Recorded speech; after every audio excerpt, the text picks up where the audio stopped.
Yo bro, jangan lupa subscribe bro. Balik lagi di channel YouTube gua, Mario Hilman.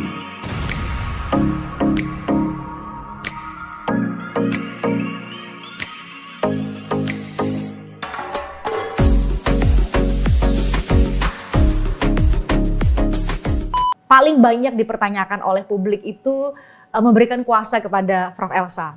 Ada Rudiana, ada belakangan Aris Papua, betul ya Prof ya? Iya. Aris Papua, ada Aep, betul ya Prof ya? Aep, Aep, ya betul, Aep, Pasren, Pasren, Kavi, Kavi, Anwar, Anwar. Jadi polisi Anwar sudah memberikan kuasa Gugun, ke Prof. Elsa juga. Gugun Gumilar juga ya sudah memberikan kuasa. Berarti ada 7 orang, 3 diantaranya nama yang disebutkan di di ruang sidang oleh saksi Aldi di peninjauan kembali Saka Tatal maupun di peninjauan kembali 6 terpidana. Jadi pertanyaan paling banyak yang muncul di kolom-kolom komentar kalau Prof. Elsa baca di semua platform media sosial adalah kenapa semuanya jadi ke Prof. Elsa? Semuanya memberikan kuasa kepada Prof. Elsa. Kalau Prof menjawab itu, apa jawabannya? saya nggak tahu ya apa sebabnya, karena mereka mengenal saya. Jadi kalau saya ke Cirebon, mereka menemui saya, minta bantuan. Dan saya pikir kalau misalnya kita melakukan jawab jinawab terus di publik, nggak akan selesai. Karena bukan di situ, ini kan ranahnya hukum, jadi harus melakukan upaya hukum. Dan mereka ingin supaya hukumlah, peradilan lah yang menentukan ini. Kalau jawab jinawab terus kan, Aris Papua kayaknya udah pernah Saya wawancara. bicara ya, udah wawancara sama Mbak ya, Betul. Mbak Felicia. Tapi ternyata saya baca di TikTok tidak positif. Mereka memotong-motong, tetap membuli Aris Papua. Jadi percuma kita melakukan upaya seperti itu. Tujuan kita klarifikasi ya, tapi hasilnya tidak membuat mereka berhenti untuk bicara. Malah lebih diejek-ejek, malah ditantang-tantang, malah Beragam persepsi lah muncul ya Prof ya. Jadi pikir memang mereka juga bilang ini gimana sih? Pada faktanya demikian, ya udah jadi kita melakukan upaya hukum. Itu yang baru kita rencanakan gitu. Tapi apa benar sudah akan ada beredar somasi ya Prof yang disampaikan oleh Perhaki ya Prof ya? Iya. Kalau kapasitas Prof sebagai Ketua Umum Perhaki menyampaikan somasi mewakili sejumlah nama, termasuk kalau yang saya dapat salinannya adalah Pak Aris. Karena kan Pak Aris yang berkontak sama saya typo kan. Ya, bukan penyidik itu, saking Poin banyak. poin pertama itu harusnya ada tulisan bukannya. Bukan itu typo, penyidik ya. Bukan penyidik. Bukan Ya karena dia tidak pernah bertugas di Polresta Cirebon Kota, nggak pernah. Nah, itu dia disampaikan dari saat awal wawancara. dari Papua, terus bertugas di Sumber. Ya kan nggak mungkin cawe-cawe. Polres Cirebon Kabupaten ya. Kabupaten ya di Sumber ya. Jadi kan tidak ada hubungannya. Itu kok sampai terungkap nama dia itu gimana ceritanya. Jadi memang sesuatu yang lucu. Dia nggak pernah bertugas di sana. Begitu juga Anwar. Anwar juga disebut-sebut memukul kepala dengan gembok. Anwar atau Yanwar Prof? Anwar. Anwar yang kasih kuasa ke saya. Dan dia bertugasnya di Pleret. Kan yang disebut-sebut tuh Anwar. Dia nggak pernah bertugas di Cirebon Kota. Polres Ciko nggak pernah? Nggak pernah sama sekali. Dia di Pleret. Nah kalau Gugun itu dia cuman satu tim dengan Pak Rudiana. Viral kan sekarang yang sempat muncul di beberapa dia TV, melakukan penyiksaan. Itu tidak benar juga karena kita punya bukti bahwa dia mereka melakukan investigasi ya. Timnya Pak Rudiana setelah dapat informasi dari Dede dan Aep, dia mau ketemu, mau bicara, kamu berantem tuh akhirnya gimana gitu kan, cuman mau tahu itu. Jadi tidak benar bahwa ada informasi yang beredar bahwa Pak Ibtu Rudiana bersama Pak Gugun termasuk di dalamnya bawa mobil malam-malam atau sore gitu ya, datang langsung nanya beberapa nama, disebut-sebutin, masukin ke dalam mobil, dan itulah yang diperiksa, dibawa ke Polres. Di Polres Cirebon Kota ketika itu. Kemudian ada kekerasan, terus ada penggambaran bahwa sampai BEP-nya itu, Prof, BEP-nya katanya ditulisin di papan, terus dipaksa mereka untuk menyatakan itu. Nggak benar, nanti saya akan. Dan itulah yang dibawa ke laporannya. Betul nggak tuh, Prof? Nggak betul. Jadi ceritanya itu ya kan jam 2 tuh ketemu kan. Ini jam 2 siang ya? Jam 2 siang. Jadi malam-malam gimana orang ketemu, mereka ngamanin itu jam 4 sore kok. Karena kan laporannya Ibtu Rudiana itu kan 20.00 atau 19.00 pada malam harinya, Iya, Prof? 19.00. Ya, 19.00. Jadi dia ketemu jam 2, terus jatuh jam, kalau nggak salah jam 4. 4 sore ya? 4 sore. Ditelepon sama Aib, ini ada anak-anaknya ada situ kalau mau tanya-tanya. Jadi mereka belum tahu nih.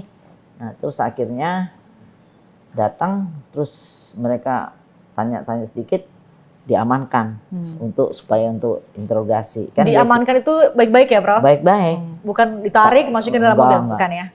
Itu kan di depan umum. Di depan umum, kondisinya kan depan umum dan masih sore. Di jalan ya? Di jalan jam 4 sore. Semua orang bisa lihat. Dan di situ, dan nanti ada videonya juga. Bagaimana mungkin mereka masih amatiran ya. Sehingga waktu ditanya tentang itu mereka langsung ngomong sendiri. Amatiran dalam arti mereka cerita versinya. Cerita, iya. Kalau itu dipersepsikan bahwa justru karena mereka nggak melakukan apa-apa, makanya mereka justru kooperatif nggak bisa. Ibtu Ada Rudiana pernyataannya kok. Oh gitu ya? Jadi ada videonya. Jadi saya nggak sembarangan. Videonya itu pernah diputar di pengadilan negeri. Di pengadilan tingkat pertama 2016, Iya, Prof? saya juga bingung. Itu yang mengaku Sampai sekarang masih ada filenya, Prof? Ada, saya punya. Ini flash disknya. File video yang menunjukkan pertama kali Ibtu Rudiana ketemu dengan anak-anak ini? Enggak, bukan. File pernyataan dari Jaya bahwa mereka melakukan pembunuhan. Dia nomor 1 bukan Sudirman, keliru. Jaya itu ada videonya. Kalau itu diasumsikan bahwa Jaya bisa bilang begitu ya karena sebelumnya dipukulin dulu? Enggak ada. Kan lihat mukanya dong. Prof sudah lihat videonya? Ada, sudah. Baik-baik saja Jaya? Baik-baik aja.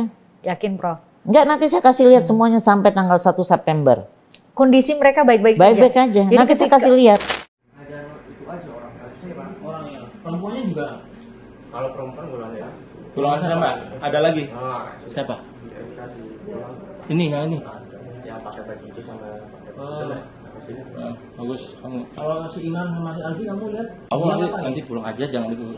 Aldi sih nggak ada di situ waktu pas kejadian lu nggak ada di situ. Nah terus kenapa kamu sebut di sini? Apanya? Aldi ngapain ada di situ? Di situ ya kan nongkrong.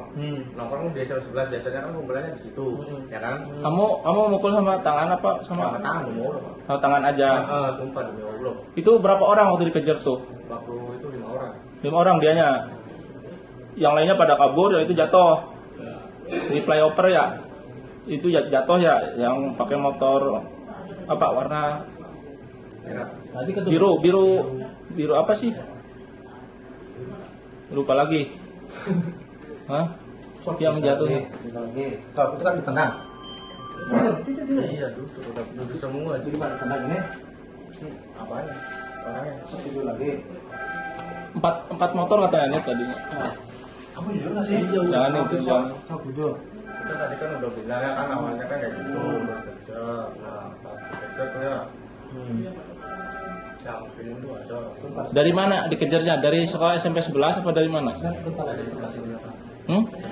Oh dari situ awalnya dikejarnya. Terus kena-kenanya di mana? Ini di mana tuh? Flyover. Nah, Jatuh dia ditendang. Sama siapa yang nendang pertama? Ingat. Eko yang mana ya di situ ada? pakai yang bawa pakai helm. Sekarang ada. Ini dulu, pegangin dulu, Ekonya dihadirin dulu.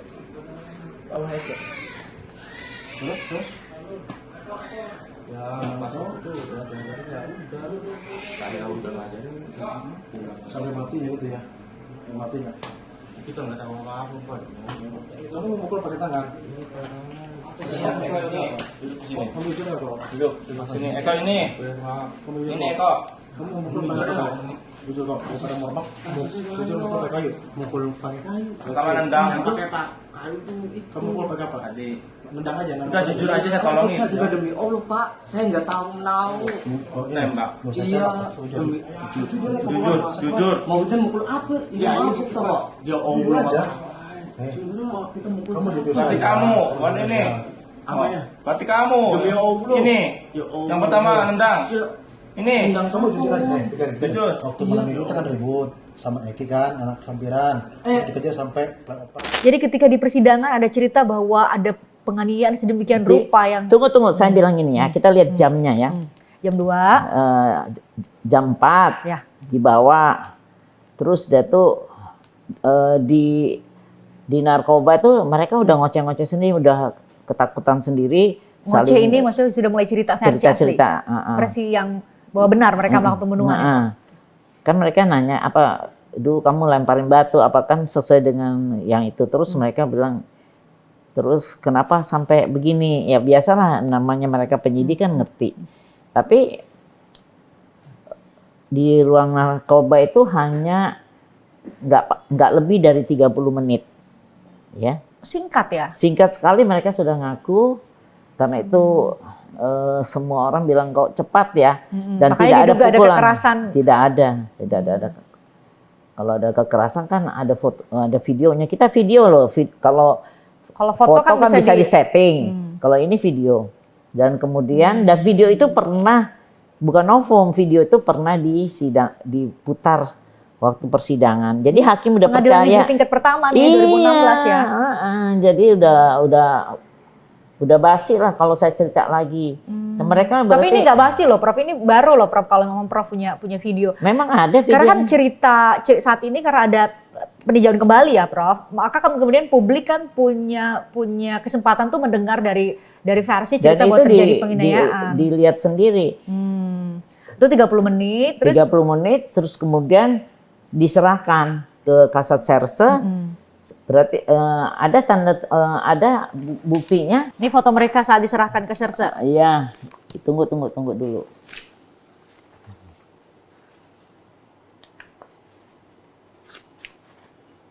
Saya bicara teliti sekali dengan bukti. Saya kan nggak mau. Saya punya profesor Dipertaruhkan, kidul. Prof. Iya, nggak bisa. Saya nggak mau. Jadi saya akan jelaskan. Ini di sini pengakuannya ada. Flash disk. Terus kemudian ini ada foto diserahkan dari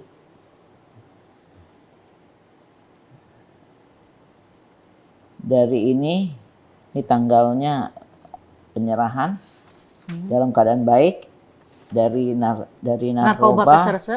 kepada ini dihadirkan oleh Provos juga. Ini fotonya. Foto saat tersangka diserahkan ke unit Kasat Serse. tidak dalam keadaan terluka. Difoto oleh Brigadir Adi. Oke. Ada namanya. Jangan disebut Ada ya nama-nama. Ada beberapa namanya. Tapi Prof, ini berarti video yang Prof punya ini bisa dipertanggungjawabkan secara digital forensik. Dalam arti bahwa kalau Prof tadi cerita mengenai timeline, ini kan gara-gara kita udah mulai belajar dari banyak kasus ya Prof. Timeline bahwa keadaan mereka seperti ini nih, dalam kondisi baik seperti ini benar terjadi di dalam kurun waktu jam 4 sore, berarti ada 4.30 lah dibawa, sore lah. Jam 5 lah masih di narkoba, kemudian diserahkan kepada Serse di Polres Cirebon Kota ini. Benar timelinenya bisa dibuktikan secara digital forensik bahwa ini benar. Jelas ada provosnya loh. Dari kepolisian sendiri ada. Bisa ditanyakan. Ini kalau udah urusan polisi nggak ada rekayasa. Kalau kita di luar bisa rekayasa, ini kan ada pembuktiannya kan panjang ini. Kan kalau orang awam bisa mikirnya wah itu difoto dulu baru kemudian dipukulin misalnya. Enggak. Bisa jadi. Nah, tunggu dulu karena itu kamu belum selesai udah Saya belum nonton sih Prof. Jadi saya mau tadi timeline. Yang ini udah udah ditayangkan di pengadilan, jadi nggak usah diribetkan aja kan, harusnya Titin dong cerita. Ini nggak ada, baru Prof yang cerita ke saya nih yang ini. Enggak, ya justru itu saya juga aneh. Kan si Yogi bisa, kalau ini kan diputar di pengadilan. Semua mengatakan, nah kemudian waktu BAP setelah diserahkan kan langsung diinterogasi 1x24 jam, ya kan? Jam 5 sampai jam 5. Jadi waktu setelah Jam itu 5 sore sampai jam 5 pagi ya.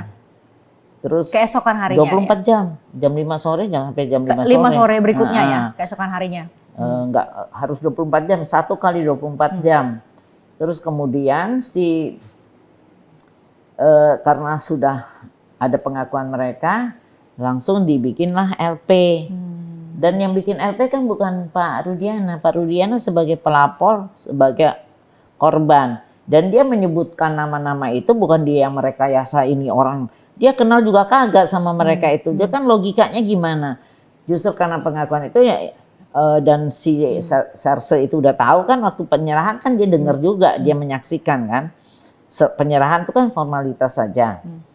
Jadi ditanya siapa aja ya, dia jawab ini A, B, C itu orang-orang itu. Jadi bukan Rudiana atau merekayasa, karena dia dengar juga dari mereka juga, kenal juga kagak. Saya tanya, pernah nggak kenalan di mana? Anak-anak itu kan nggak mungkin ya. Satu polisi, satu pengangguran. Saya merasa mereka bukan kuli bangunan, mungkin sekali-sekali dipakai gitu.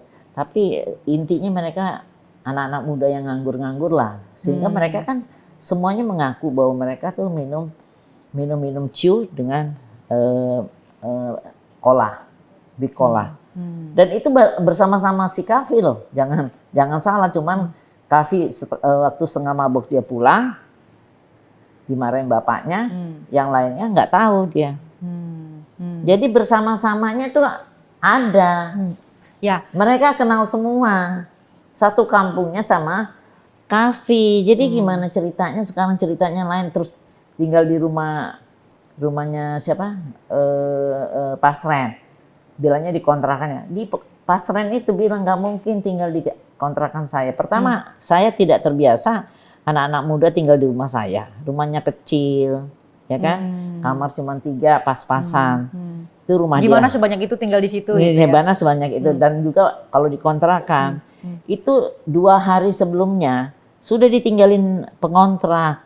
Jadi nggak mungkin dong orang tinggal di situ. Si Kavi juga tinggal di situ. Itulah. Nah, terus data ya lanjut ya. Setelah bikin Diserahkan. LP, jadi ini saya udah jawab ya kenapa LP-nya ada nama-nama itu, karena sudah ada pengakuan. Jadi penyidiknya ini main cepat aja lah. Ini kenal ya. Kenalnya Benar, baru tadi. karena sempat jadi pertanyaan tuh Prof, kok laporan udah lengkap banget dengan nama-nama Iya, dan karena dia udah tahu. kronologi gitu.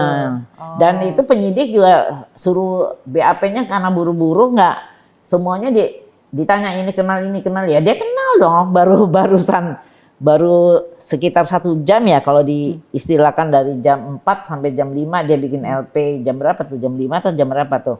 Itu kan dia udah kenal. Jadi dia sebut, bukan berarti kalau pikirannya kan seolah-olah dia merekayasa Kronologinya di situ. Si A, B. Lah, gimana dia merekayasa si A, si B, dia kenal juga kagak. Ya, jadi logikanya masuk ya. Oke. Nah, waktu setelah mereka sudah ngaku, kan mau di BAP. Jadi mungkin nggak nyampe jam 5 langsung mereka di BAP sebagai tersangka karena pengakuannya. Khusus untuk mereka ini, mereka sebelumnya belum menunjuk kuasa hukum. Mereka mengaku gitu aja. Nah, tapi untuk Saka Tatal itu sudah ada ini ibunya, omnya, neneknya. Didampingi oleh keluarga. Iya, dan dia menolak untuk didampingi lawyer. Dia lebih percaya didampingin oleh keluarga. Ini fotonya ada ya. Percaya sekarang, selama ini kan nggak diungkapkan, terus saja. Saya sih datang ke sini untuk justru mendengarkan lebih dalam, karena kalau saya nonton wawancara Prof di semua media ya, menurut saya itu kan terpotong-potong, Prof. Ya, Karena kan Prof sesuai ada pertanyaan. dipanelkan betul. Prof kan dipanelkan dengan narasumber lain. Jadi satu poin belum selesai dikejar, Dipotong. sudah potong lagi. Jadi menurut saya memang saya dalam posisi yang harus mendengarkan utuh nih cerita Prof. Nih, jadi seperti kan apa. udah jadi apa yang cerita Ini ada selama foto, ini ya. bohong ya. Ini udah ada fotonya. Oke, saya lihat ya. Nah, selesai kan tanggal 1 September. Terbukti kan, akhirnya penetapan tersangka. Kamu lihat aja hitung-hitungan BAP-nya. Jam 5, anggap LP baru dibikin jam 5, ya. Berarti interogasi itu sekitar nggak nyampe 1 hari, ya. Terus dini hari tanggal 2 itu udah selesai, tanggal 1 lah dianggap. Udah selesai BAP, ya. Berarti kan hitungannya jam 5, anggaplah jam 5 sore sampai jam 5 sore tanggal 1 itu kan 24 jam. Ditambah sampai midnight itu 7 jam. Berarti 31 jam mereka ini berada di Polresta ini. Polresta ya. Cirebon. Polres Cirebon Kota Nah, ya. dan itu tanggal 1 itu sudah selesai BAP. Selesai BAP ini semua Para terpidana para sekarang terpidana ini ya. Sakatata. Si Ucil belakangan ya, betul, Ucil Rivaldi belakangan. Ini Jaya, ini Sakatata double sih. Oh ini ada nih, Rivaldi juga diambil kali ya. Saya Setelah itu berarti ada foto nih penyerahan itu berarti sudah dan termasuk dong. sudah Prof, begitu jam 5 sore. mereka itu kan mau dimasukin tahanan. SOP-nya kan ditelanjangin kan, untuk dilihat terus diperiksa kesehatannya segala rupanya, baru bisa dimasukin tahanan semua tuh. SOP-nya begitu. Jadi ini setelah mereka dibuka bajunya, ya. Foto lah ya sekarang seperti yang kita lihat sekarang. Dibuka bajunya, lihat tidak ada pukulan, tidak ada, dan ini semuanya bertato kecuali Sakatata. Yang masih anak kecil gitu itu ya, masih anak kecil. ya, masih anak. Oke. Ini penyerahan lagi, penyerahan dari serse kepada tahanan. Itu memang SOP-nya begitu. Nggak bisa sembarangan orang jeblos-jeblos saja. SOP-nya ya harus diperiksa sama dokter, dia sehat. Jadi ketika itu ada dari pihak keluarga yang mengatakan bahwa mereka dipersulit untuk bisa bertemu dengan keluarganya yang lagi diperiksa. Apa yang terjadi, Prof? Jadi itu kan ngomongnya belakangan yang jelas. Nah, jadi sudah kita sepakati ya. Jadi keberadaan mereka ini di Cirebon Kota hanya paling banyak 31 jam. Setelah itu diserahkan ke tahanan. Terus diserahin ke tahanan. Di tahanan itu yang ternyata memang terbukti dan itu ada sidang kode etiknya, dihukum itu bagian tahanannya karena apa? Karena lalai menjaga mereka. Terbukti terjadi kekerasan di antara mereka atau ada kekerasan dari petugas tahanan? Bukan, di antara tahanan. Jadi tidak ada yang namanya dari petugas, Prof? Nggak ada. Dari yang namanya, jadi Aldi Tunggu nyebut. dulu. Saya bilang dulu, tidak ada ya. Itu mungkin hanya beberapa jam. Nah, sebelumnya dikasih si petugas ini membelikan makanan mereka untuk makan. Karena Ini kan petugas tahanan ya, Prof? Kita tambahin lah keterangan ya, petugas di ruang saya tahanan. dengarnya begitu dan kemudian kan udah jam 2, jam 3 itu udah pada mungkin dia tinggalkan begitu, disitulah terjadi pemukulan, penganiayaan Di antara mereka? di antara mereka. Nah, Para tersangka ketika iya. itu? Bukan antara tersangka dengan Enggak, petugas? petugas sudah nggak ada, cuma tinggal tukang jaga. Jadi jaga ada tahanan. sanksi etik terhadap para petugas jaga ruang tahanan ketika itu karena lalai tidak melakukan penjagaan sehingga terjadi kekerasan di antara para tersangka. Itu maksud Prof? Dan penyidik udah pulang karena udah lelah kan. Berapa 31 jam memeriksa mereka. Sekarang kita logika ya. BAP itu nggak gampang loh. BAP itu lama. Jadi kalau dia dipukulin terus kan berhenti dong. BAP kesakitan dia. Apalagi saya dengar ceritanya kakinya, Penggambarannya sangat tangannya mengerikan. Mengerikan tangannya di ini meja. injak ini kursi tuh didudukin. Udah saya pengen lihat dia hancur nggak jari-jarinya ini. Terus kemudian dibakar. Terus minum air kencing. Terus gembok. Itu udah Waktu dia di BAP terus diserahkan ke tahanan, pemeriksaan dokter bilang luka-luka semua dong. Iya kan? Ada Prof pemeriksaannya dan baik-baik saja mereka. Baik-baik saja ada, tapi kan saya nggak minta. Yang penting dokternya sudah mengatakan baik-baik aja, nggak ada masalah. Dan sekarang gini dong, kita BAP, ya, terus orang dipukulin, gimana cara jawabnya? Kan nggak bisa. Orang kan harus menjawab, ada time-nya. Itu kalau dengar ceritanya, itu kayak berhari-hari disiksa. Nasi digeletakin di lantai, terus disuruh jilat-jilat kayak anjing. Itu kayaknya berhari-hari disiksa. Padahal kalau kita lihat jamnya, logiknya enggak. Tadi 31 jam tadi. Paling banyak 31 jam. Kan pasti ada pipisnya, ada makannya. Ini kita bilang ya, dalam 31 jam kan ada berapa kali makan. Berapa kali dia pipis, berapa kali dia ke toilet. Terus mikirnya lama, ya kan? Gak mungkin dia disiksa. Dan itu sudah terbukti dipukuli di sana. Dan juga kata mereka, memang saya juga tahu tradisi kalau orang yang tahanan yang membunuh mereka itu puja-puja. Tapi kalau ada yang ternyata mereka memperkosa itu pasti dihajar Di dalam ruang di ruang tahanan ya, saat tahanan. Oke, Prof itu sudah ada menjawab tradisi. Coba tanya deh sama orang-orang tahanan yang pernah ditahan ya. Jadi oke, kita urai lagi tadi ya, Prof. jadi mereka dikasih balsem kebanyakan.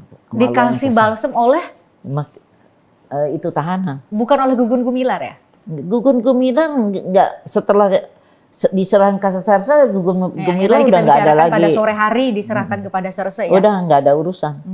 Rudiana juga nggak ada. Jadi begitu dibalsem, dikasih mohon maaf air kencing tuh. nggak tahu air kencing, saya nggak tahu. Itu nggak ada namanya klien Bu Elsa ada di situ Nggak ada. tahapan itu. Nggak Itu ada. Bu Elsa bisa pastikan. Bisa pastikan. Bu Elsa sudah ngobrol dengan Pak Gugun, sudah ngobrol dengan Pak Aris Papua, benar apa enggak? Ya dasar dia juga bicaranya kalau nggak logika saya bisa bilang ternyata dia cuma penyerahan dari narkoba kepada Serse itu yang enggak, dan dia kepangkatannya kan rendah, nggak bisa cawe-cawe loh. Itu kan kepolisian maupun TNI itu kan ada hierarki, nggak bisa. Kalau kasus Serse kan udah kompol kan, tinggi pangkatnya, mereka masih aib tuh. Sedangkan Gugun masih di bawah lagi. Rudiana aja aib tuh, si Gugun lebih di bawah lagi Pangkatnya. Nggak bisa.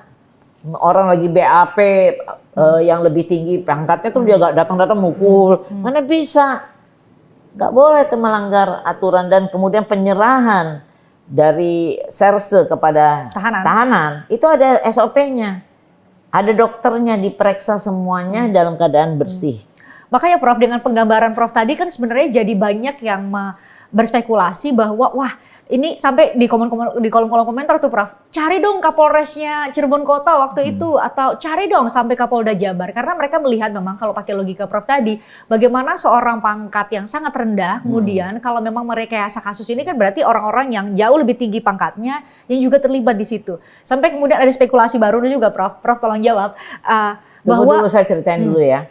Setelah ada itu apa Prof? Penganiayaan dengan sesama tahanan, kan mereka masih diberi izin untuk datang keluarga.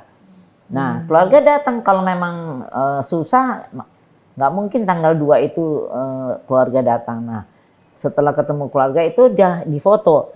Dan itu yang disebarluaskan sampai detik itu, fotonya itu terus nggak pernah berubah yang loh. Yang ada di Google. Foto itu nggak pernah berubah. Foto itu tetap, karena itu hanya satu kali difoto tanggal 2 September. Begitu tahu itu 2 September langsung Kapolda bilang ambil alih. Jadi tahanan itu langsung dialihkan ke Polda. Tanggal 2 itu juga berkas semua diambil. Polda Jawa Barat ya. Berkas juga diambil tanggal 3, resminya tanggal 3, tapi pengamanannya udah turun tim dari Polda tim Jabar. dari Polda udah nggak bisa. Jadi resminya cuma 30 sampai 31 jam di Ciber. Jadi hal-hal cerita itu benar-benar tidak masuk akal. Bagaimana BAP? Nah, kemudian BAP itu diulang lagi di Polda, di semua diperiksa lagi. Dimintai keterangan lagi. Iya. Dan bukan sekali di Polda. Dan mereka waktu di Polda sudah ada lawyer semuanya. Yang satu Pak Yogi mantan polisi juga yang di sana, karena itu mereka juga membantah, tidak mau rekonstruksi, padahal mereka udah ada pengakuan. Nah tetap ceritanya tetap sama. Sudah didampingi sama Pak Yogi mantan polisi loh. Saya kenal sama Pak Yogi soalnya. Saya kasusnya Mas Tommy yang Karawang, dia juga penyidiknya. Saya coba untuk straight to the point beberapa pertanyaan yang Prof saya harap bisa mewakili dan memberikan jawaban, karena selama ini nggak ada jawabannya jadinya. Tapi Ibtu Rudiana memang sempat atau sudah diperiksa oleh tim khusus dari Mabes Polri, Prof? Sudah semua. Sudah ya? Jadi dia sudah diperiksa 2 kali. Pertama di waktu tim pertama sebelum ini ya, sebelum yang 2 bulan lalu ya, itu diperiksa oleh Kompolnas, Mabes Polri, Karwosidik, Propam, ada Komnas HAM juga, dia diperiksa. Itu sebelum 2 bulan lalu? Sebelum. Dan kemudian setelah diperiksa, diumumkan oleh Propam bahwa Rudiana tidak melanggar prosedur. Udah itu. Kan sampai sekarang kan dia jadi Kapolsek. Iya. Itu diperiksa lagi 2 bulan yang lalu. 2 bulan ya kalau nggak salah. Oleh tim khusus nih, oleh tim khusus kali Bukan ini. tim khusus lagi, itu kan termasuk dengan Kapolri. Ya. Irwasum, Kapolri, terus tim istilahnya tim Kapolri ada tim susnya. Dan lengkap, bukan Rudiana aja yang diperiksa. Siapa saja? Kapolres yang dulu itu diperiksa. Kemudian Kapolda Yang dulu ini maksudnya 2016 ya, Prof? Iya, itu juga diperiksa. Kapolda Jabar 2016 juga diperiksa. Terus dari penyidik-penyidiknya juga diperiksa yang berkaitan lah di Polres, tapi lebih banyak di Polda karena kan pemeriksaannya di Polda bukan di Polres. Terus terpidananya pun diperiksa. Saya pas itu di Polda pas saya di Bandung. Terpidana ini maksudnya mereka yang mengajukan peninjauan kembali ya, Iya, Prof? semua itu. Itu diperiksa 2 bulan lalu? Iya, semua diperiksa. Saya pas kebetulan beruntung waktu saya urusan dengan AEP, yang saya mau ke Subang karena ayahnya AEP merasa disandera. AEP minta dijemput lah bapaknya. Itu waktu saya tungguin itu dia harus diperiksa juga. Jadi sebelum saya ke Subang, dia diperiksa sama timnya saya. Dia diperiksa, ada Rudiana di sana, ada AEP, ada Sudirman. Itu diperiksa dari pagi sampai malam loh. Sudirmannya tenang-tenang aja, malah dia ikut nyanyi, main gitar. Saya juga bingung kalau sekarang sidangnya kayak nggak berdiri, nggak bisa ini. Itu seperti drama aja deh saya bilang. Dan kita pengen periksa itu.